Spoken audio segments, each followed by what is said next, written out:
Thank you so much for joining us. I'm Alex Bell, and this is To the Point, where we dive deeper into the issues impacting the lives of Northern Californians. And right now, all eyes are on a possible, let me say it again, a possible serial killer out in Stockton. Two more cases have been linked to 5 other killings in the city.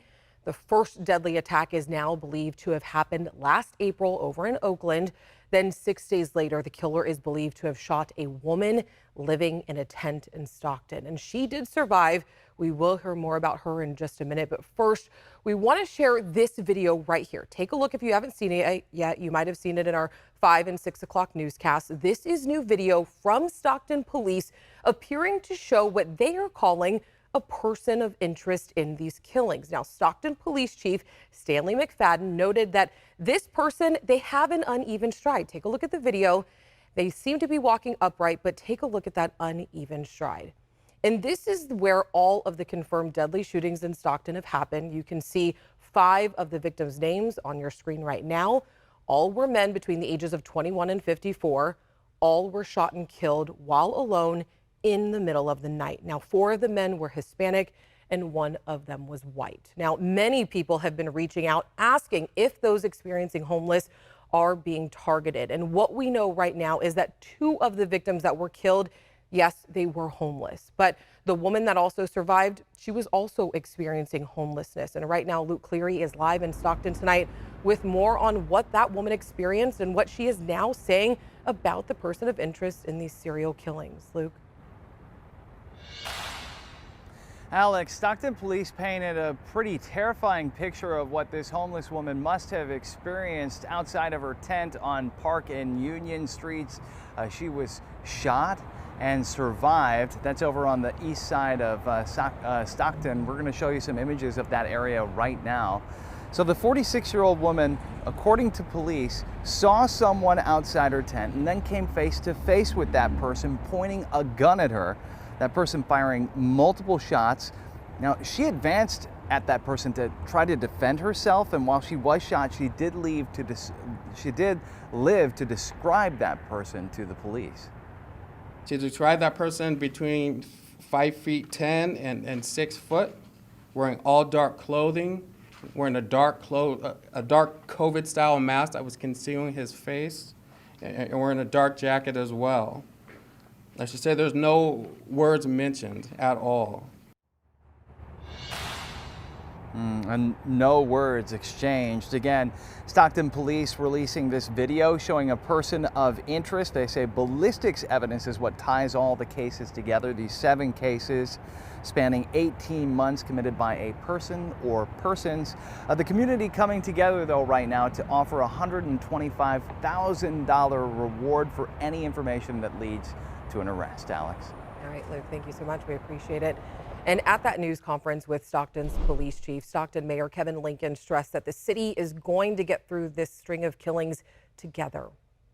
But the bottom line is we cannot do this without the help of the community. I want to thank our community partners because this is a public-private nonprofit partnership that's taking place right now in order to bring justice to those families. Now, one of those community partners is Tony McNeil. She's a community organizer with Faith in the Valley, which is a grassroots organization that works better to better communities across the Central Valley. Now, there have been a number of efforts to lower violent crime in Stockton, like mentoring programs, and then also Measure A, which was an added tax revenue to fund law enforcement. So today we asked Tony what else she thinks needs to be done. We're trying to rebuild, as Bishop Turner says, we're trying to rebuild on broken foundations. Our systems are broken. People don't have housing. They don't have enough food. They're in food deserts. They don't have shelter. They don't have enough money. They don't have access to mental health, mental wellness, and we just continue to perpetuate these problems. We keep trying to build on faulty foundations. We need to stop. And we need to figure out where the cracks are, where the darkness is at in our systems, and we need to shed light in those areas, really do some real restorative work. Now, people online are saying that these homicides are just Stockton, and Tony tells us that's just adding to the problem. Not just Stockton. This is not just my son. It's not just my neighbor's son or daughter. It's just not somebody's husband. This is not just our city, because that then gives us the excuse to just sit back and wait for it to pass. And that also gives the excuse to say, because it's Stockton, it's okay that people are losing their lives. It's okay there's a serial killer out there who is sick and needs help. It's okay that our youth and our young adults, are dying and going to prison. No, this is not just Stockton. This is somebody's husband, somebody's daughter, somebody's wife, somebody's family. That's an excuse, and that's a deplorable excuse. Yeah, I couldn't agree more with her, actually. So there is still a lot unknown about these killings in Stockton's, but we do want to know what questions you have. We know there are a lot of questions about what's going on, so you can send us your questions at ABC10 to the point at abc10.com. Now, we have been covering teacher shortages for a while now, and tonight we're going in depth and following a special education teacher because she told me that she has spent thousands of dollars and hours working towards becoming a teacher and feels that the process has been frustrating and expensive. So after the break, we'll take you inside her classroom. Teacher shortages have been an issue we have really focused on a lot in this show, and we know that there are not enough teachers to fill classrooms. And one area that is really hard to hire are special education teachers. So I spent the day in a classroom with an intensive special education teacher. She shared how she's been struggling to get her credentials just to become a teacher.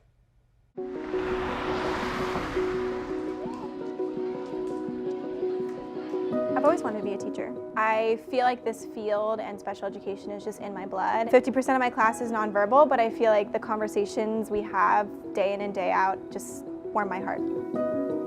Tiana Andrade is a first-year intensive special education teacher in Northern California.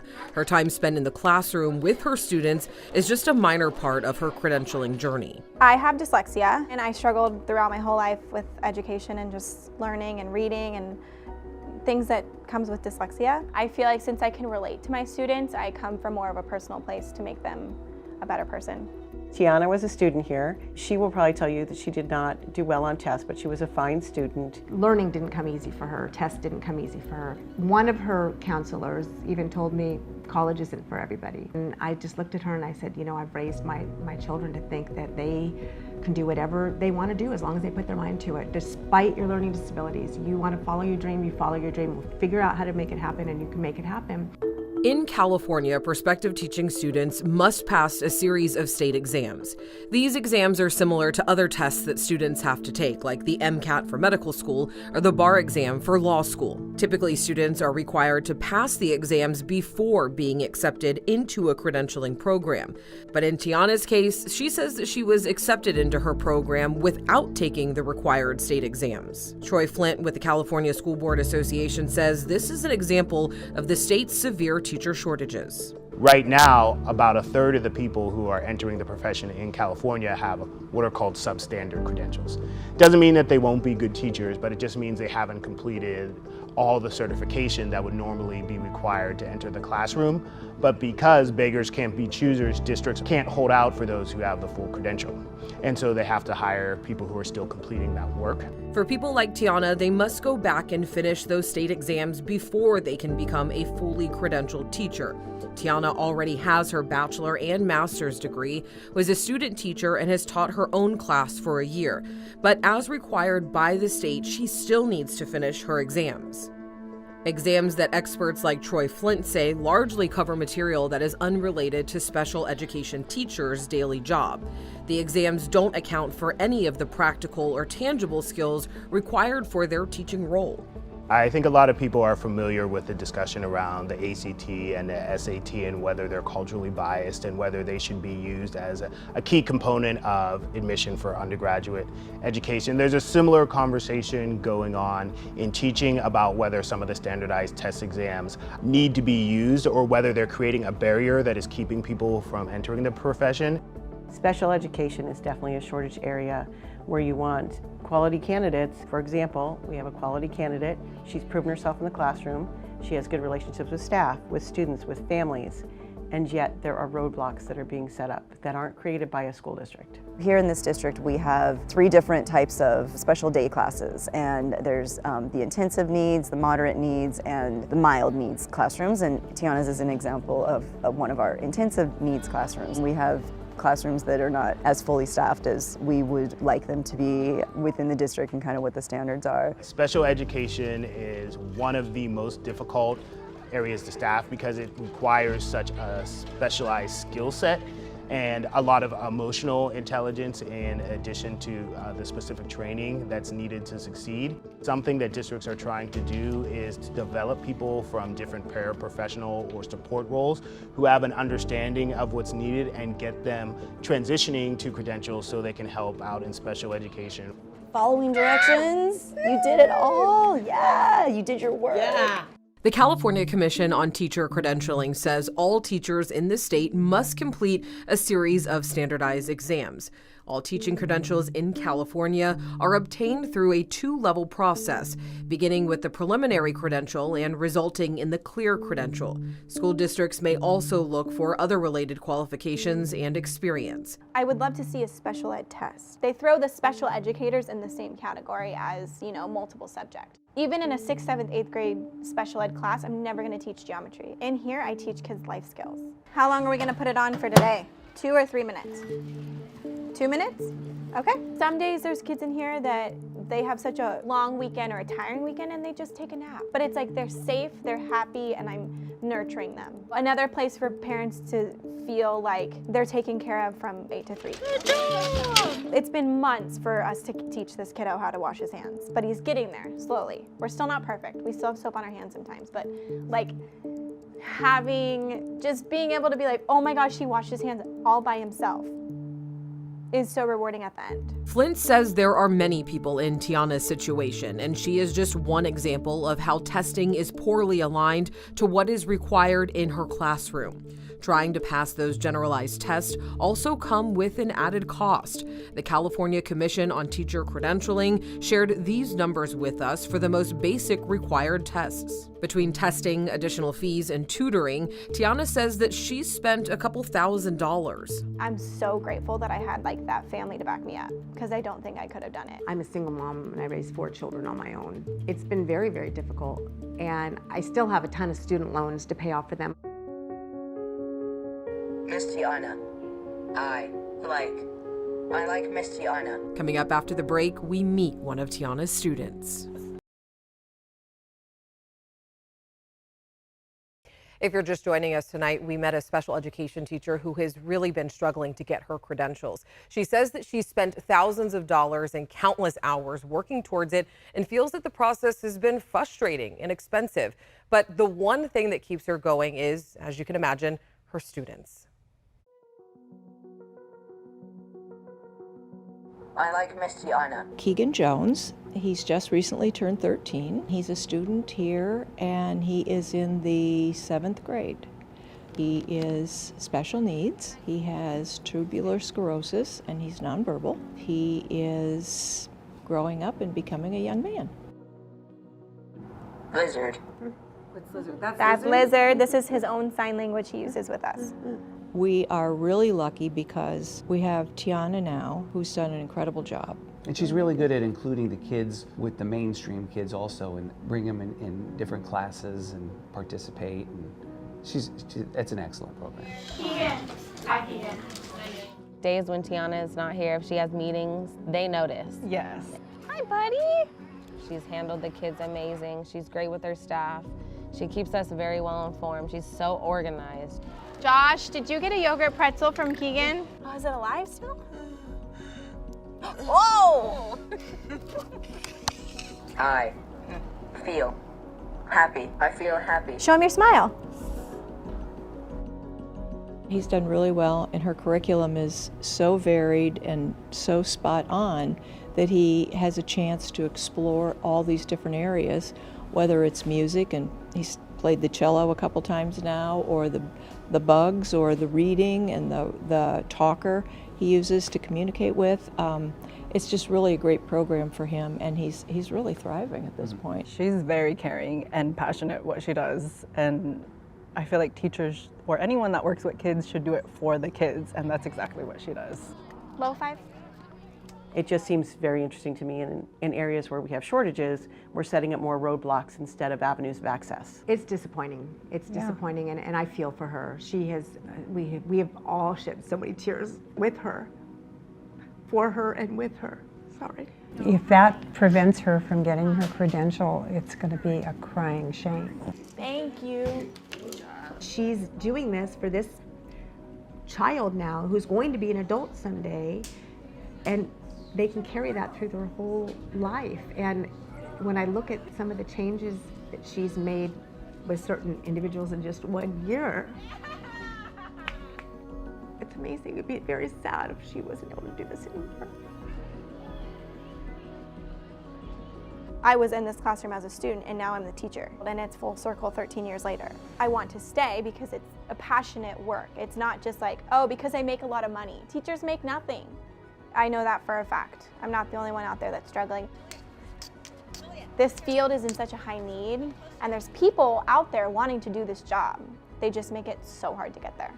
Josh, let me see you. You look so cool. Find something? Let me see. We would love to keep her, and we want to do everything we can to make that happen. What is that? I learned so much from them because everyone has different needs. I love them. I like Miss Tiana. I like it too. All right, and the California Commission on Teacher Credentialing sets the standards for the licensing and credentialing for educators.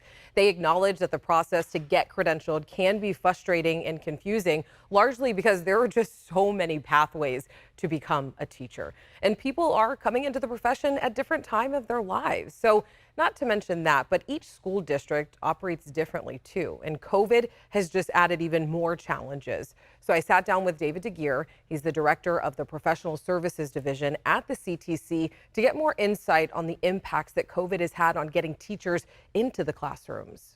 First month of COVID, all the testing centers were closed. There was no way that someone could take a test. Because we needed these teachers to move on and be available for classrooms in the fall, the governor made an executive order that suspended some of the testing. Is there a backlog of people that need to clear that? Yes, there are thousands of candidates or now teachers who need to do that. One thing that is helpful this year is that the state budget included $24 million to pay for exams. Now, when it comes to Tiana's case, she posed the question, why not just have a special education credentialing pathway for special education teachers? Here's what the CTC had to say. Not a content test for special education. State statute actually allows candidates for special education to choose from any of our credential areas. So they could demonstrate their subject matter competence in multiple subject, which is the elementary areas, or in one of the single subjects, which is the middle and high school subjects. And the reason for this is that special education teachers are working with their students on content, and it could be any content. And I do want to note that the CTC says that individual education plans for students with disabilities are becoming more academic focused. In the past, it was about social skills and job skills, but now there's really a push to have students with disabilities also learning the academic standards as well. All right, let's go ahead and take a look outside at the Gilmore backyard here. Another beautiful day as we get one day closer to the weekend. Sacramento at 84. And here's a quick check of your 10-day forecast.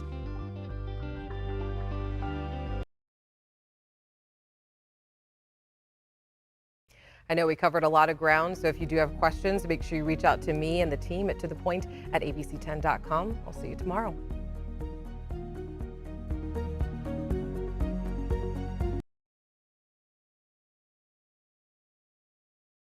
Hey, it's Alex. Just wanted to say thank you so much for watching.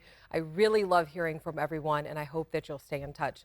Reach out to me on Facebook at AlexBellTV, or you can email me at tothepoint@abc10.com, or you can even send me a text message at 916-321-3310.